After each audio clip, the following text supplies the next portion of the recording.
اس کا مطلب ہمارے نبی کے بعد اب قیامت تک کوئی نبی آنے والا نہیں ہے.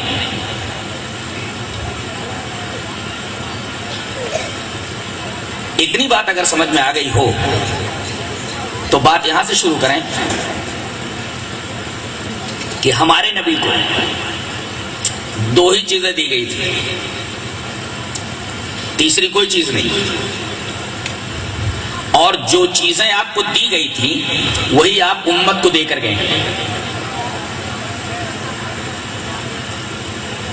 یاد رکھیے، ذہن نشین کیجیے، ہمارے نبی کو دو ہی چیزیں اللہ کی طرف سے دی گئی تھی، اور وہی دونوں چیزیں امت کو دے کر گئے ہیں.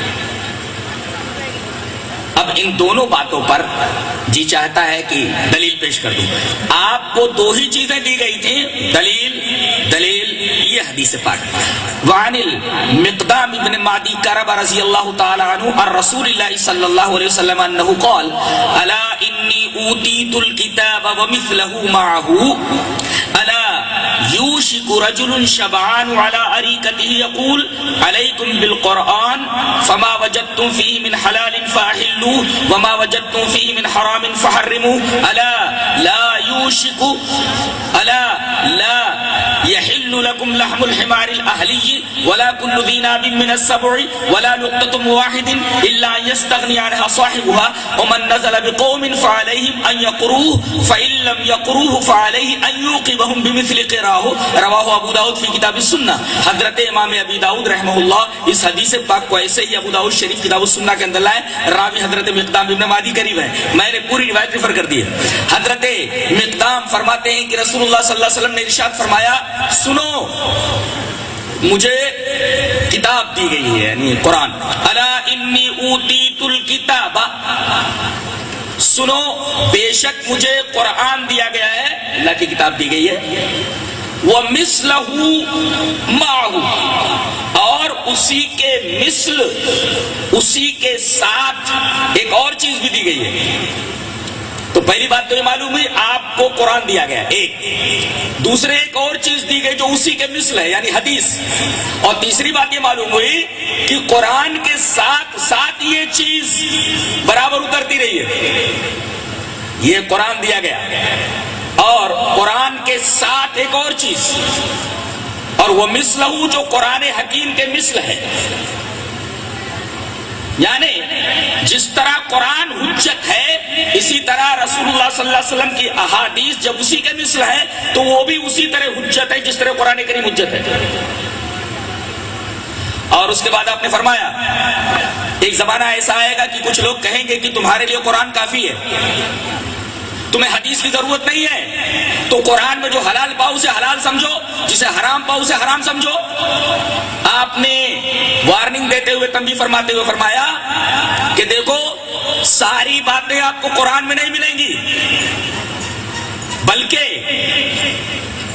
کچھ باتیں اللہ تبارک و تعالی نے بتانے کے لیے مجھے مقرر کیا ہے، ساری باتیں قرآن میں نہیں پاؤ گے. تو یہ کہنا کہ قرآن میں جو حلال ہے اسے حلال سمجھو، جو حرام اسے حرام سمجھو، بہت ساری ایسی چیزیں ہیں جن کی حلت اور حرمت کا پتہ قرآن سے نہیں چلے گا. اور ایک زمانہ ایسا آئے گا کہ ایک پیٹ بھرا آدمی اپنے چھپر گھٹ کے اوپر ٹیک لگائے ہوئے بولے گا کہ قرآن کافی ہے تمہارے لیے، حدیث کی ضرورت نہیں ہے، جو قرآن میں حلال پاؤ اسے حلال سمجھو، جو حرام پاؤ اسے حرام سمجھو، قرآن کے علاوہ کسی اور چیز کی ضرورت نہیں ہے. آپ نے فرمایا الا لا یحل لکم لحم الحمار الاہلی، پالتو گدھے کا گوشت حلال نہیں ہے.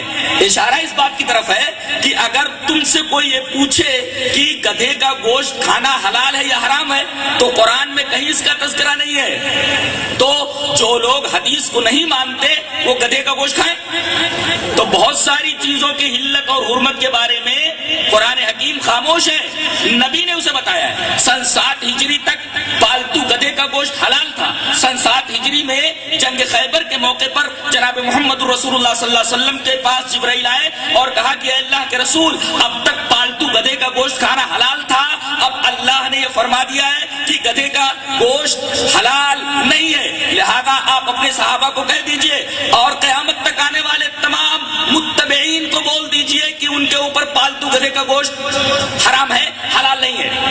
الا لا یحل لکم لحم الحمار الاہلی، پالتو گدھے کا گوشت حلال نہیں ہے. ظاہر ہے کہ جو صرف قرآن کو مانتا حدیث کو نہیں مانتا وہ ثابت نہیں کر سکتا کہ گدھے کا گوشت حلال ہے یا حرام ہے، لہذا حدیث کو ماننا لازم ہوا. آپ نے ایک مثال دی کہ صرف قرآن کافی نہیں ہے، اس لیے کہ اللہ نے صرف قرآن نہیں دیا ہے مجھے، اس کے ساتھ حدیث دی ہے. جب دونوں کو مانو گے تب مسلمان ہوگے. صرف قرآن کو ماننے سے مسلمان نہیں ہوتا. جیسے صرف لا الہ الا اللہ کہنے سے آدمی مسلمان نہیں ہوتا، اس کے ساتھ محمد الرسول اللہ کا ماننا بھی ضروری ہے. ایسے ہی آدمی یہ کہے میں صرف قرآن کو مان لوں اور مسلمان ہو جاؤں، ایسا نہیں ہو سکتا جب تک کہ آدمی حدیث کو نہ مانے.